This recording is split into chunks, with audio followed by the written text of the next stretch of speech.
فرمان رسول آیا ہے، میں اپنی خواہشات سے اب بستر نہیں سجاؤں گا۔ اٹھ کر کھڑے ہو گئے، کہا اگر تجھے پسند ہے تو میرا انتظار کر، ورنہ میں طلاق دے کر جاتا ہوں، عدت گزرنے کے بعد تو چاہے تو کسی اور سے نکاح کر لے۔ لیکن وہ مدینے کی خاتون صحابیہ تھی، کہا اے میرے سرتاج، دنیا کی زندگی میں تو شامل کر ہی لیا ہے، ہم نے رات گزار لی جو گزارنا تھا، اب آخرت کی زندگی سے کیوں الگ کرتے ہیں؟ آپ جائیں فی امان اللہ، آپ جائیں اللہ کے حوالے، میں انتظار کروں گی، اگر آپ صحیح سلامت آئے تو میں غازی کی بیوی کہلاؤں گی، اور اگر شہید ہو گئے تو میں فخر سے شہید کی بیوہ کہلاؤں گی، مجھے اس بات کا غم نہیں، جاؤ اللہ کے حوالے۔ کیا ان کی خواہشیں نہیں تھی؟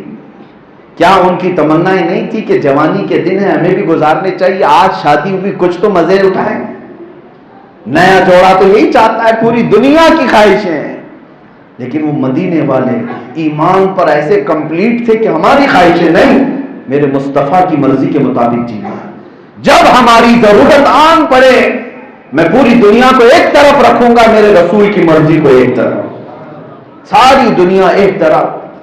وہ آج کی رات کا دولہا اٹھ کر چلا گیا اور میدان احد میں دوسرے دن صفوں میں شامل بھی ہو گئے۔ جنگ ہوئی تھی احد کی، جس میں 70 صحابہ شہید ہوئے۔ احد کی جنگ میں 70 صحابہ شہید ہوئے، ان 70 شہیدوں میں ایک شہید یہ دولہا بھی تھا، حضرت حنظلہ۔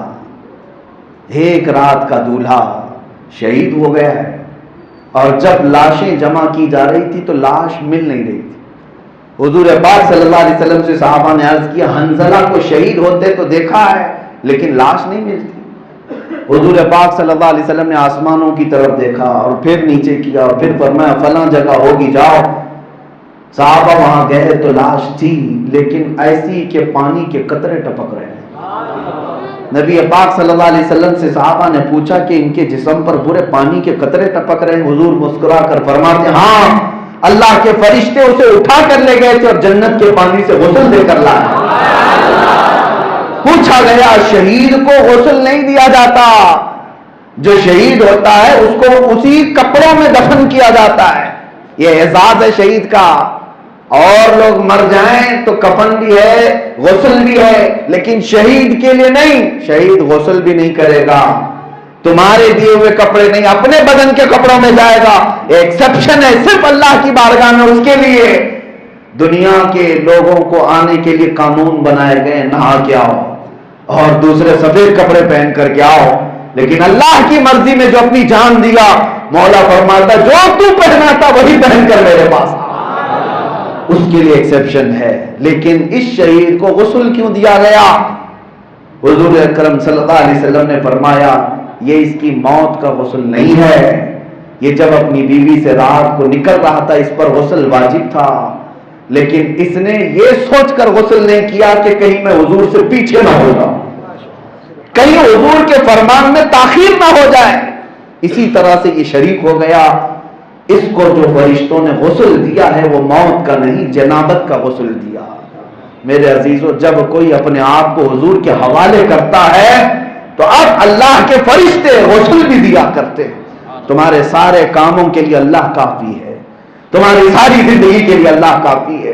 یہی تو قرآن میں اللہ فرماتا ہے لا تہینوا ولا تحزنوا وانتم الاعلون ان کنتم مؤمنین، تم گھبراؤ مت، پریشان مت ہو، تمہاری ساری پریشانیاں، تمہاری ساری گھبراہٹ، ساری بے چینیاں اللہ ختم کرے گا، شرط ایک یہ ہے ان کنتم مؤمنین، شرط یہ اگر تم مصطفیٰ کی سچی غلامی کرو، اگر تم ایمان والے، ایمان اسی کو کہتے جب تک ساری دنیا سے زیادہ اپنے حبیب سے محبت نہ کرے۔ عزیزان گرامی اوقات، خواہشات کس کی نہیں؟ ایک صحابی حضرت عبداللہ، اور وہ کالے رنگ کے تھے، ان کو کوئی جلدی بیٹی نہیں دیتا تھا، حضور کے پاس آئے اور کہا مجھے شادی کرنی ہے۔ نبی پاک صلی اللہ علیہ وسلم نے ایک انصاری صحابی کے گھر بھیجا، ان کی خوبصورت بیٹی ہے، جاؤ کہنا کہ میں نے بھیجا ہے۔ یہ گئے، شوہر بیوی بیٹھے ہوئے تھے، ان کے پاس جا کر کہا آپ کی بیٹی کے لیے میں نکاح کا پیغام لایا ہوں، اللہ کے رسول نے بھیجا۔ ماں باپ ہیں، دیکھا نوجوان یہ تو کالا کلوٹا ہے اور میری بیٹی تو بڑی خوبصورت ہے۔ یہ امتحان ہے. حضور نے فرمایا اب حضور کے بعد تمہاری مرضی چلے گی یا میرے آقا کی؟ وہ دونوں ماں باپ جو تھے انہوں نے کہا ٹھیک ہے ہم بات کر لیتے ہیں حضور سے. صرف اتنا کہا آپ جائیں. وہ جو کالے رنگ کے صحابی تھے ان کو پتا تھا ہر جگہ سے ریجیکٹ ہوتا ہوں, یہاں سے بھی ہو گیا ہوگا. انہوں نے کچھ زیادہ وہ نہیں لیا, واپس چلے گئے. لیکن وہ دونوں جو شوہر بیوی تھے ان کے گھر میں جو بیٹی تھی اندر سے باتیں سن رہی تھی. باہر آئی, کہا بابا کون تھے؟ کہا ایک نوجوان آیا تھا تیرے رشتے کا پیغام لے کر. کہا کس نے بھیجا تھا؟ اللہ کے رسول نے بھیجا تھا. آپ نے کیا کہا؟ کہا ہم نے کہا ہے کہ بعد میں بات کر لیں گے. بیٹی کہتی ہے بابا جان آپ کو پتا بھی ہے کہ آپ نے کتنی بڑی خطا کی ہے, آپ کو پتا بھی ہے کہ آپ نے کیا کیا. کہا بیٹی وہ تیرے مثل کا نہیں, تیرے برابر کا نہیں تھا, اس لیے میں نے کہا. اس خاتون نے کہا صرف آپ نے اس کا رنگ دیکھا, بھیجنے والے کو نہیں دیکھا. بھیجنے والا کون تھا آپ نے وہ نہیں دیکھا. یہ بیٹیوں کا ایمان تھا جو مدینے میں تھی. بیٹیوں کا ایمان ہے کہ میرے مصطفیٰ کے بعد جو وہ کہیں پھر اپنی مرضیاں نہ چلاؤ. ماں باپ فوراً کہتے ہیں ہاں میری بیٹی خطا ہو گئی, ہم ابھی جاتے ہیں. دوڑے دوڑے وہ مسجد نبوی آ رہے تھے. جب تک یہ نوجوان صحابی بھی پہنچ گئے تھے, حضور سے عرض کر رہے تھے آقا انہوں نے منع کر دیا ہے, بیٹی نہیں دینے والے. اتنے میں ہی ماں باپ پیچھے سے دوڑ کر کے آئے. میرے آقا نے پوچھا کیا بات ہے؟ کہا یا رسول اللہ خطا ہو گئی, تاخیر کی معافی, تاخیر کی معافی. ہم اپنی بیٹی اس نوجوان کو دینے کے لیے تیار ہیں, آپ کا حکم ہے, اس کے بعد کوئی ہماری طرف سے چو چیرا نہیں ہے. نبی پاک صلی اللہ علیہ وسلم نے فرمایا پھر لاؤ اس بیٹی کو لاؤ. مسجد نبوی میں اسی دن نکاح. ایک کالے رنگ کے جوان صحابی اور نہایت خوبصورت لڑکی ہے. حالانکہ خود حضور نے فرمایا ہے کہ کفو ہو برابری ہو, لیکن یہاں صحابہ کا امتحان بھی ہے کہ اپنی مرضی یا پھر رسول کی مرضی. نکاح تو ہوا لیکن وہ یہی جنگ کا اعلان تھا اس دن. نبی پاک صلی اللہ تعالی علیہ وسلم نے اس صحابی کو جن کی آج شادی ہونے والی اپنی طرف سے کچھ مال دیا. حضرت عثمان سے کہا کہ ان کی شادی کا سامان لانے کے لیے پیسے دے دو. ان کو پیسے دیے گئے. وہ آج بازار میں جا کر کے سامان خریدنے والے ہیں, دولہے کی اچھی چیزیں خریدیں, آج شادی ہونے والی ہے. لیکن جیسے ہی مدینے میں جنگ کا بغل بجا, جہاد پر جانے کا حکم ہوا, یہی وہ صحابی ہیں جو اپنی شادی کا سامان لینے کی بجائے تلوار خرید رہے ہیں, ڈھال خرید رہے ہیں, گھوڑا خرید رہے ہیں, ساری چیزیں خرید کر پورے پیسے ختم کر دی. زرہ خریدی. زرہ جو لوہے کا لباس ہوتا ہے کبھی انہوں نے نہیں پہنا تھا زندگی میں, وہ شوق تھا ان کو, پیسہ نہیں تھا. آج پیسہ آیا سب خرید لیا, 1 روپیہ بھی نہیں بچا ہے. جس کی شادی ہونی ہے وہ یہ تو سوچتا جنگ میں جا کے آؤں گا, پیسے بچا کر کے بعد میں آ کر سارا سامان خرید لوں گا. نہیں, ساتھ لگا دیا, بعد کا پھر دیکھا جائے.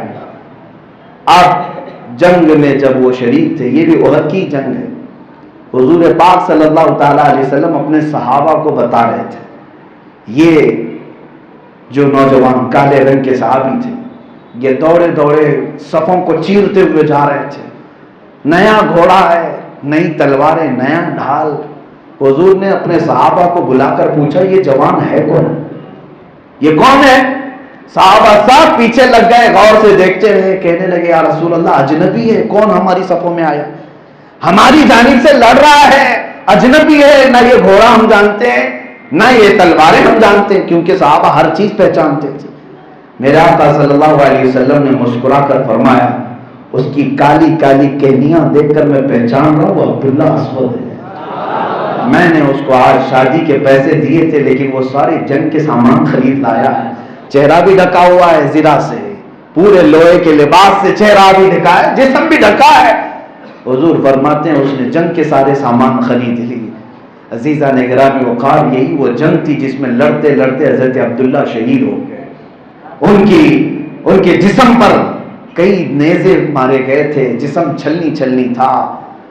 اللہ کے حبیب صلی اللہ علیہ وسلم اسی صحابی کے لیے چل کر کے آئے تھے میدان احد میں, اور ان کے سر سے ٹوپی اتاری اور ان کا سر اپنی گود میں رکھ کر بیٹھ گئے, اور ان کے چہرے پر سے دھول میرے آقا نے اپنے ہاتھوں سے ہٹائی.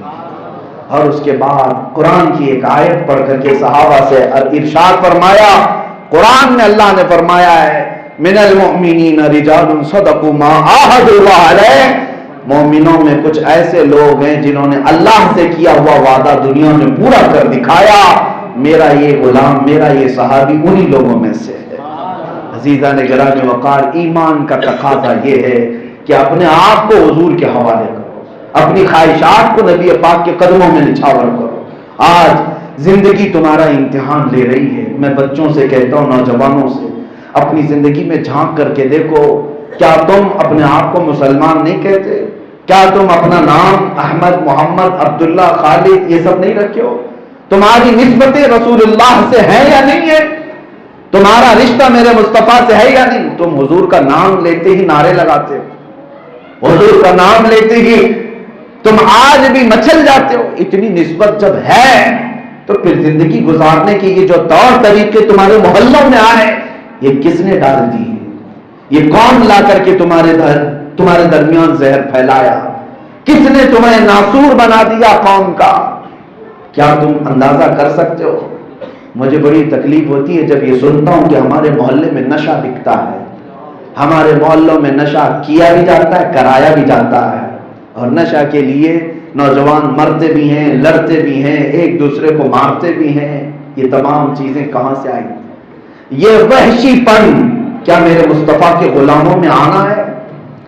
میں تمہیں بتاتا ہوں، سنو، نبی پاک صلی اللہ تعالیٰ علیہ وسلم کی کیفیت کیا ہے؟ میاں ہمارا تمہارا اور ماں باپ کا رونا اپنی جگہ پر، ایک نوجوان جب بھٹکتا ہے تو ماں زندگی بھر ہوتی رہتی ہے، باپ چیختا رہتا ہے کہ میرا بچہ صحیح ہو جائے، صحیح ہو جائے۔